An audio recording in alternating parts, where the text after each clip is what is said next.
Maintenant, à cette arrestation ce matin, qui tombe dans un drôle de contexte, alors que justement des gens réclament qu'il y ait une journée contre l'islamophobie. On le sait, hier, M. Legault a dit qu'il n'y en aura pas de journée contre l'islamophobie. Il n'y a pas d'islamophobie au Québec.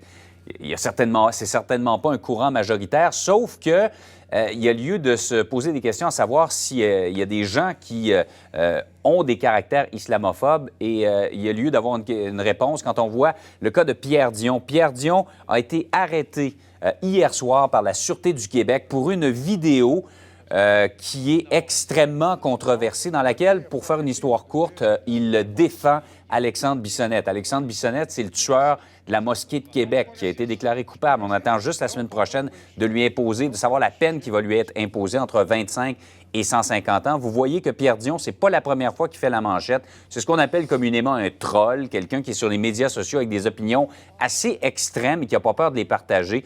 Donc, il avait rencontré notre collègue Yves Poirier il y a quelques mois. Ça en était pris d'ailleurs à Yves par la suite.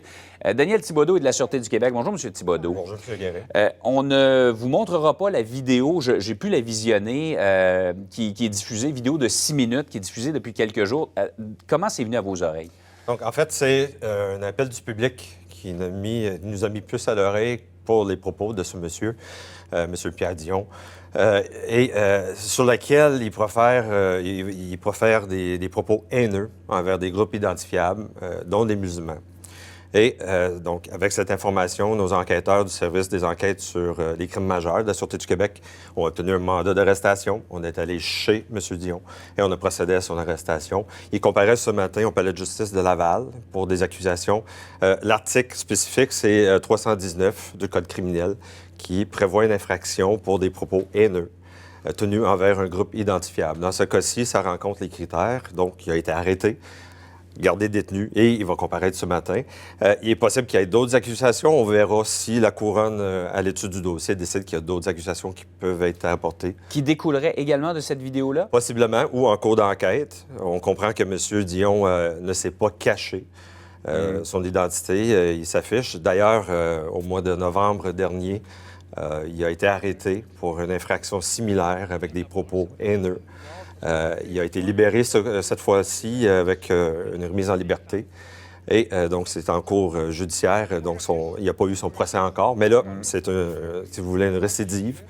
Donc, il est détenu pour ces infractions. Ouais. Dites-moi, il y a des gens qui vont dire c'est pas les limites de la liberté d'expression. On peut trouver que quelqu'un n'a pas de cœur, n'a pas d'allure de donner des opinions, parce que pour vous faire une histoire courte, il dit qu'Alexandre Bissonnette est une victime, qu'il y a un deuxième tireur, que les gouvernements nous cachent des choses, qu'il y a un complot derrière tout ça. On peut ne pas être d'accord avec son opinion, mais ça tombe au-delà de la liberté d'expression. On est dans le code criminel. C'est ça. Bien, exactement. C'est un délit criminel de proférer des menaces ou des propos haineux de la sorte. On dépasse les bornes de ce qui est connu comme un troll.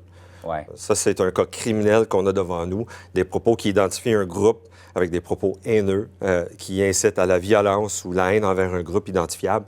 Là, on parle du criminel. On a un très bon taux de succès à la Sûreté du Québec pour retracer des gens qui croient qu'ils sont anonymes sur le web. On a une équipe de cybersurveillance pour retracer ces gens-là. Nos enquêteurs sont très bons pour retracer et traduire en justice ces personnes-là. Mais dans ce cas-ci, monsieur, c'est simple à identifier. Ici, il était à visage découvert. On voit le numéro 1-800-659-4264.